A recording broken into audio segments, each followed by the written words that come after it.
Welcome to Pratap classes. दोस्तों, Pratap classes के YouTube channel पर आपका स्वागत है। आज है 5 जुलाई 2023 और 5 जुलाई 2023 के जितने भी इंडिया और वर्ल्ड के जो करंट अफेयर्स के क्वेश्चन बनते हैं, आज उनका हम डिस्कशन करेंगे। पूरा वीडियो ध्यान से देखना और लास्ट में आपसे क्वेश्चन पूछूंगा जिनके जवाब आपको कमेंट बॉक्स में देना होगा। आज अपने पढ़ेंगे वैश्विक शांति सूचकांक 2023 के अंदर भारत का कौन सा स्थान है। भारत में इलेक्ट्रॉनिक निर्यात में राज्य शीर्ष स्थान पर है और ग्राम विकास मूल्यांकन हेतु पंचायत विकास सूचकांक जारी हुआ है। इनकी आज हम चर्चा करेंगे। तो डेली आपको सुबह मेरी 6 बजे करंट की क्लास मिलती है और शाम को मेरी 5 बजे जो है राजस्थान और इंडिया दोनों की करंट अफेयर्स की रिवीजन क्लास आपको मिलती है। तो सभी विद्यार्थियों को गुड इवनिंग। स्टार्ट करें। सभी विद्यार्थी एक बार वीडियो को लाइक और शेयर कर दें और जो भी विद्यार्थी हमारे चैनल पर नहीं है जरूर आप चैनल को सब्सक्राइब करें और इसके पास लगे बेल आइकन का घंटा दबाएं ताकि हम जैसे वीडियो अपलोड करें उसका नोटिफिकेशन आप तक पहुंच जाएगा। तो सभी विद्यार्थियों को मेरा प्यार भरा नमस्कार। स्टार्ट करें। सबसे पहले हम कल के क्वेश्चनों को रिवाइज कर लेते हैं। किस देश ने महिला एशिया कप बास्केटबॉल का टाइटल जीता है? तो ये जीता है चीन ने।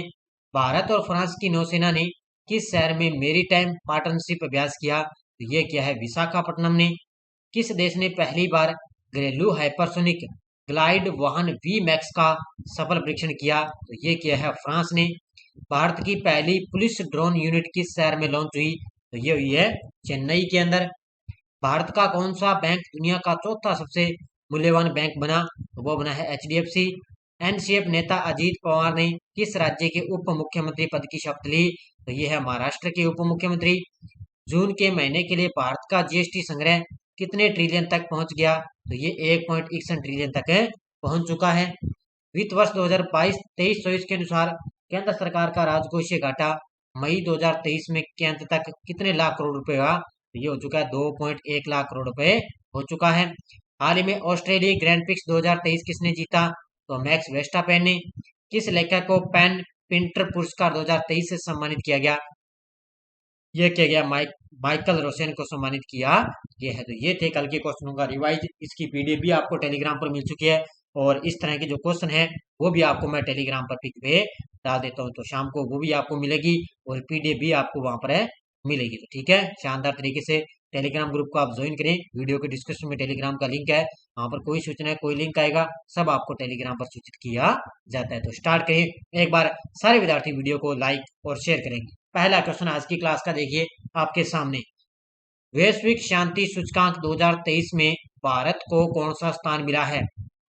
अभी आज आपको हो सकता है शाम तक आपको पिछले 3 महीनों की करंट की क्लास मिलेगी और उसके बारे में मैं बहुत जल्द ही जो है सूचकांक यानी कि इंडेक्स की क्लास लेकर आऊंगी, क्योंकि भारत में अभी तो दो चार जो है चेंजिंग हुई है सूचकांक के अंदर। ये आपको अलग से एक छोटी सी क्लास दूंगा, उसके अंदर आपको सारी जो है सूचकांक के अंदर भारत की रैंक मिल जाएगी। तो वैश्विक शांति सूचकांक 2023 में भारत को कौन सा स्थान मिला? तो इसके अंदर भारत को 126वां स्थान मिला है। ठीक है, कौन सा स्थान मिला है? 126वां स्थान मिला है।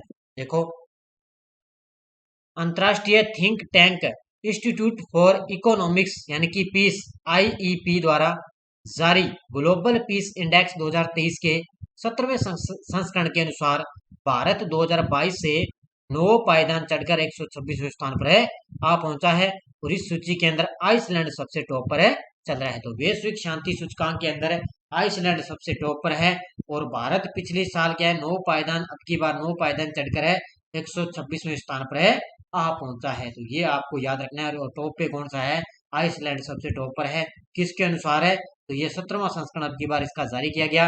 अंतर्राष्ट्रीय think tank institute for economics की रिपोर्ट आई है, उसके अनुसार भारत का 126वां स्थान माना गया। किसके अंदर? वैश्विक शांति सूचकांक के अंदर। हाल ही में भारत के सॉलिसिटर जनरल के रूप में पुनः नियुक्त किया गया है? भारत के सॉलिसिटर जनरल के रूप में पुनः किसे नियुक्त किया गया? तो ये अगले 2-3 साल के लिए कार्यकाल की नियुक्त कर दिया। किसको? श्री तुषार मेहता को। किसको किया गया है? श्री तुषार मेहता है भारत के सॉलिसिटर जनरल और इनको एक बार फिर से पुनः नियुक्त किया गया है। तो ये तस्वीर के अंदर आप देख सकते हो, ये है श्री तुषार मेहता, ये है भारत के सॉलिसिटर जनरल।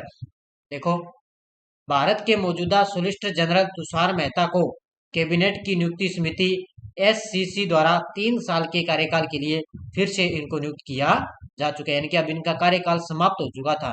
लेकिन अब 3 साल के लिए इनको फिर से इनको नियुक्त किया गया है।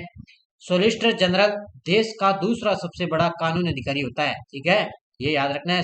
कई विद्यार्थी पूछ रहे थे कि सोलिसिटर जनरल का मतलब क्या होता है, तो इसका मतलब ये होता है कि देश के अंदर दूसरा सबसे बड़ा कानूनी अधिकारी होता है सोलिसिटर जनरल। तो अब कौन बन गए, तुषार मेहता, और इनका 3 साल के लिए कार्यकाल फिर से इनको नियुक्त कर दिया गया। आर वेंकटरमणि भारत के वर्तमान में अटॉर्नी जनरल है, ये भी पॉइंट आपको याद रखना है। आर वेंकटरमणि है वो भारत के वर्तमान में अटॉर्नी जनरल है, और सोलिसिटर जनरल कौन है, श्री तुषार मेहता। किस लेफ्टिनेंट जनरल को नेशनल साइबर सिक्योरिटी कोऑर्डिनेटर के रूप में नियुक्त किया गया है, किस लेफ्टिनेंट जनरल को नेशनल साइबर सिक्योरिटी कोऑर्डिनेटर के रूप में नियुक्त किया गया, तो ये तस्वीर के अंदर आप देख सकते हो, और इनका नाम है MU Nair, option number C, क्या नाम है इनका, MU नायर है ये, ठीक है, सोलिसिटर जनरल, और इनको क्या है, नेशनल साइबर सिक्योरिटी कोऑर्डिनेटर के रूप में इनको नियुक्त किया गया, तो इसका उत्तर हो जाएगा ऑप्शन नंबर सी। देखो मुख्य तथ्य देखो, सरकार ने लेफ्टिनेंट जनरल MU नायर को नव नियुक्त नेशनल साइबर सिक्योरिटी कोऑर्डिनेटर यानी कि NCSC के रूप में नामित किया है। लेफ्टिनेंट जनरल नायर जिन्होंने जुलाई 2022 में 28वें सिग्नल ऑफिसर इन चीफ की भूमिका निभाई थी, यानी कि जुलाई 2022 के अंदर इन्होंने क्या है, 28वें सिग्नल ऑफिसर इन चीफ की इन्होंने भूमिका निभाई, और अब इनको क्या है, सरकार ने इनको नेशनल साइबर सिक्योरिटी कोऑर्डिनेटर यानी कि NCSC के रूप में इनको नियुक्त किया है, किसको, जनरल MU नायर को। अगला क्वेश्चन, भारत में इलेक्ट्रॉनिक निर्यात में किस राज्य ने शीर्ष स्थान हासिल किया है, भारत में इलेक्ट्रॉनिक निर्यात के अंदर किस राज्य ने सबसे टॉप स्थान हासिल किया, तो ये किया है तमिलनाडु ने, इसने किया है, तमिलनाडु ने पहला स्थान हासिल किया। तमिलनाडु ने भारत में इलेक्ट्रॉनिक निर्यात में अग्रणी के रूप में अपनी स्थिति को फिर से हासिल कर लिया। वित्त वर्ष 2022-23 में राज्य का इलेक्ट्रॉनिक निर्यात है $5.37 अरब का था, यानी कि पिछले साल का पूछा इसने, पिछले साल कितना था, 2022-23 में राज्य का इलेक्ट्रॉनिक निर्यात है $5.37 अरब था, और ये भारत के अंदर तमिलनाडु है सबसे ज्यादा इलेक्ट्रॉनिक निर्यात के अंदर सबसे टॉप पर है चल रहा है, यानी कि इलेक्ट्रॉनिक निर्यात कहाँ से होता है, सबसे ज्यादा तमिलनाडु से होता है। कितना होता है, $5.37 अरब था इसके पिछली बार। भारत में पहली स्वदेशी परमाणु ऊर्जा क्षेत्र KAPP3 का वाणिज्यिक संचालन किस राज्य में शुरू हुआ है, KAP का मतलब काकरापारा, पता है काकरापारा है गुजरात के अंदर, ठीक है, याद रखना।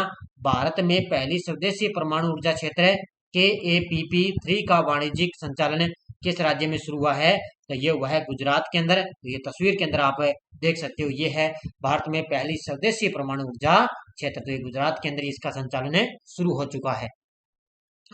गुजरात में काकरापारा परमाणु ऊर्जा परियोजना यानी कि KAPP में भारत के पहले स्वदेशी रूप से विकसित 700 मेगावाट परमाणु ऊर्जा रिएक्टर ने सफलतापूर्वक वाणिज्यिक संचालन शुरू कर दिया है।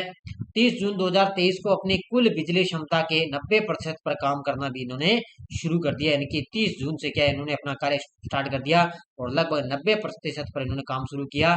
700 मेगावाट की बिजली उत्पादन शुरू की है, कहाँ पर है, गुजरात के अंदर है, काकरापारा परमाणु ऊर्जा परियोजना ने, ठीक है। तो ये चीजें आपको नोट करना, क्योंकि जब भी कोई ऊर्जा परियोजना की बात आएगी तो लगभग करंट के अंदर आपको एग्जाम के अंदर क्वेश्चन देखने को मिलेगा।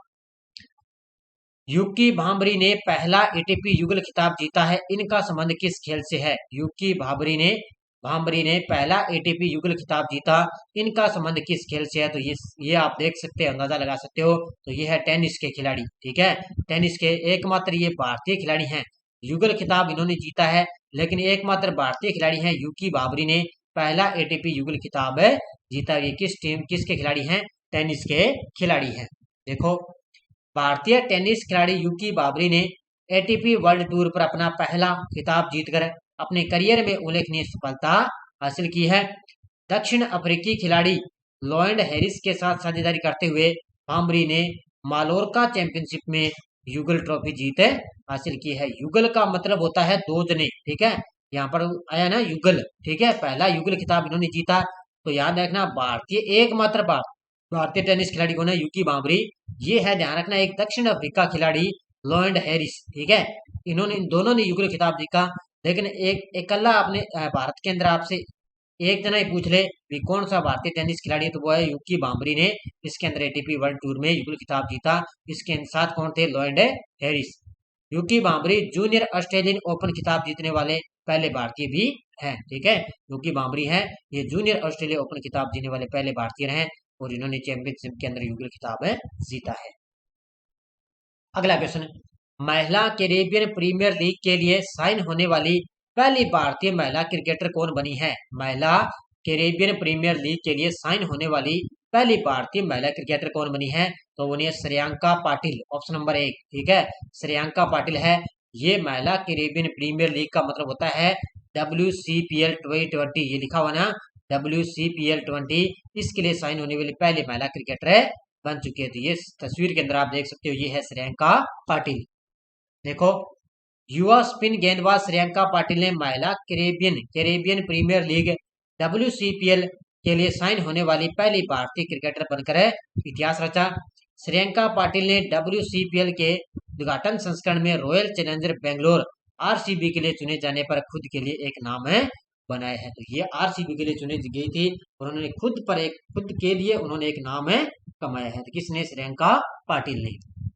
अगला क्वेश्चन, किस राज्य के मुख्यमंत्री ने जगन्ना अम्मा वोडी योजना शुरू की है। किस राज्य के मुख्यमंत्री ने जगन्ना अम्मा वोडी योजना शुरू की, ये की है आंध्र प्रदेश के मुख्यमंत्री ने। ठीक है, किसने की है, आंध्र प्रदेश के मुख्यमंत्री हैं जगन मोहन भाई रेड्डी, उन्होंने जगन्ना अम्मा वोडी योजना शुरू की है। अब देखो होती क्या है ये, आंध्र प्रदेश के मुख्यमंत्री YS जगन मोहन रेड्डी ने जगन्ना अम्मा वोडी योजना के कार्यान्वयन के माध्यम से शिक्षा को बढ़ावा देने और माताओं को सशक्त बनाने की दिशा में एक महत्वपूर्ण कदम उठाया। जगन्ना अम्मा वोडी को आंध्र प्रदेश के मुख्यमंत्री YS जगन मोहन रेड्डी द्वारा 9 जनवरी 2020 को लॉन्च किया गया था और यह इस योजना का चौथा संस्करण लॉन्च किया गया। यानी कि इसकी शुरुआत हुई थी 9 जनवरी 2020 को, इसकी शुरुआत हुई थी, इसकी ये हुई थी अम्मा वोडी योजना। ठीक है, लेकिन अब की बार इसका चौथा संस्करण जारी हुआ है और इसके अंदर उन्होंने किया, इसके अंदर शिक्षा को बढ़ावा देना और माताओं को सशक्त बनाने के लिए एक महत्वपूर्ण कदम उन्होंने उठाया इस योजना के तहत। ठीक है, तो ये चीजें आपको साथ साथ में नोट करते जाना है। हाल ही में किस भारतीय पूर्व सैनिक को पॉइंट ऑफ लाइट अवार्ड मिला है। किस भारतीय पूर्व सैनिक को पॉइंट ऑफ लाइट अवार्ड मिला, तो ये मिला है राजेंद्र सिंह दत्त को, ऑप्शन नंबर B। ठीक है, इसको मिला है राजेंद्र सिंह दत्त को, भारतीय पूर्व सैनिक है, इनको पॉइंट ऑफ लाइट अवार्ड मिला है। देखो मुख्य तथ्य, अविभाजित भारतीय पूर्व सैनिक संघ के पीछे की प्रेरणा शक्ति राजेंद्र सिंह दत्त को उनकी असाधारण सेवा और ब्रिटिश भारतीय युद्ध के दिग्गजों को एक साथ लाने के अथक प्रयासों के लिए प्रतिष्ठित पॉइंट ऑफ लाइट पुरस्कार से इनको सम्मानित किया गया। दत्त ने द्वितीय विश्व युद्ध के दौरान ब्रिटिश भारतीय सेना में शामिल होकर अपने देश की सेवा करने के लिए उनको समर्पण का प्रदर्शन उन्होंने किया, यानी कि देश के लिए उन्होंने सेवा की और इसके लिए उन्होंने भारतीय पूर्व सैनिक और उनके लिए उनको पॉइंट ऑफ लाइट पुरस्कार से इनको सम्मानित किया गया। इसको राजेंद्र सिंह दत्त को सम्मानित किया गया है। किस राज्य मंत्री ने ग्राम विकास मूल्यांकन हेतु पंचायत विकास सूचकांक जारी किया है। किस राज्य मंत्री ने ग्राम विकास सूचकांक मूल्यांकन हेतु पंचायत विकास सूचकांक जारी किया, ये किया है कपिल मोरेश्वर पाटिल ने, ऑप्शन नंबर C। किसने किया है, कपिल मोरेश्वर पाटिल के द्वारा इसको ग्रामीण पंचायत विकास सूचकांक इन्होंने जारी किया। देखो, केंद्रीय पंचायती राज मंत्री कपिल मोरेश्वर पाटिल ने कहा कि गांवों में लक्षित विकास के लिए विभिन्न संकेतकों का मूल्यांकन करने के लिए लिहाज से केंद्र सरकार ने पंचायत विकास सूचकांक PDI तैयार उन्होंने किया है। PDI यानी कि उन्होंने क्या, गांवों के अंदर एक लक्ष्य, गांवों के अंदर लक्ष्य यानी कि विकास करने के लिए उन्होंने केंद्र सरकार ने पंचायत विकास सूचकांक जारी किया। भारत सतत विकास के लिए संयुक्त राष्ट्र के 2030 एजेंडा को प्राप्त करने के लिए प्रतिबद्ध है। तो 2030 का उनको लक्ष्य है विकास के लिए कि हर भारत के अंदर हर क्षेत्र को विकास करना। तो उन्होंने पंचायती राज क्षेत्र में गांवों के अंदर जो गांव के जो लक्ष्य माने गए उनको लक्ष्य को विकास करना उनका मुख्य उद्देश्य है। तो केंद्र सरकार ने पंचायत विकास सूचकांक जारी किया है। PDF आपको टेलीग्राम पर मिल जाती है, वीडियो के डिस्क्रिप्शन में टेलीग्राम का लिंक है, वहां जाकर आप PDF डाउनलोड कर सकते हो। सभी विद्यार्थियों को बड़े शानदार तरीके से आपको लगातार ये क्लास मिल रही है। आज आपको हो सकता है, पूरी आशा है कि आज आपको शाम तक आपको पिछले 3 महीनों की करंट की क्लास मिलेगी। पिछले वीडियो क्वेश्चन क्या था, फीफा पुरुष फुटबॉल रैंकिंग में भारत कौन से स्थान पर है? तो इसमें भारत का 100वां स्थान है और पहला स्थान है अर्जेंटीना। ठीक है, पहला स्थान किसका है? पहला स्थान अर्जेंटीना का है और भारत का इसमें 100वां स्थान है। तो बहुत सारे विद्यार्थियों ने शानदार तरीके से जवाब दिए, उन सभी को हार्दिक शुभकामनाएं। तो क्वेश्चन फॉर यू देखो, भारतीय वायुसेना तरंग शक्ति नामक अभ्यास किस राज्य में आयोजित करेगी? हरियाणा, राजस्थान, गुजरात और महाराष्ट्र। इसका जवाब आपको कमेंट बॉक्स में देना है। तो जाते जाते सारे विद्यार्थी वीडियो को लाइक शेयर करते रहना। निरंतर आपको क्लास मिलती रहेगी बढ़िया तरीके से, और सुबह मेरी 6 बजे आपको डेली करंट की क्लास ये मिलती रहेगी। मौजूदा आपके लिए बड़े शानदार तरीके से आगे कोई भी एग्जाम हो आपके लिए, तो यहाँ से करंट का क्वेश्चन आपका एक भी बाहर है नहीं जाएगा। हो सकता है एग्जामिनर आपको पता एक आधा हुआ तो एग्जाम के अंदर आपको देखने को मिलेगा, लेकिन लगभग 10, अगर एग्जाम के अंदर 10 क्वेश्चन आते हैं करंट के, तो लगभग पूरी आशा के साथ 8 क्वेश्चन आपको मेरी क्लास से ही देखने को मिलेंगे। तो दो, एक या दो हो सकता है आपको अपवाद मिले। ठीक है, हो सकता है आपको करंट किसी के द्वारा नहीं करवाया जाता, लेकिन फिर भी आपको पता है 10 में से 8 क्वेश्चन आप जो मैं आपको क्लास डेली करवाता हूँ इससे क्वेश्चन आपको देखने को मिलेंगे। तो निरंतर आप बने रहिए और सुबह मेरी 6 बजे करंट की क्लास आप है देखते रहिए, और शाम को जो मेरी 5 बजे क्लास आती है राजस्थान और इंडिया रिवीजन क्लास, एक छोटी सी सीरीज चल रही है। ठीक है, उसमें लगभग मैं आपको जनवरी से जून तक इतना सारा आपको मैं उसमें करंट करवा दूंगा कि वहां से क्वेश्चन तो आपका राजस्थान और इंडिया मतलब ही नहीं है, क्वेश्चन आपका बाहर जाएगा। ये सीरीज आपको मात्र 15 मिनट की है, लेकिन एग्जाम के अंदर आपको लिए रामबाण साबित होगी। तो धन्यवाद, जय हिंद, जय भारत।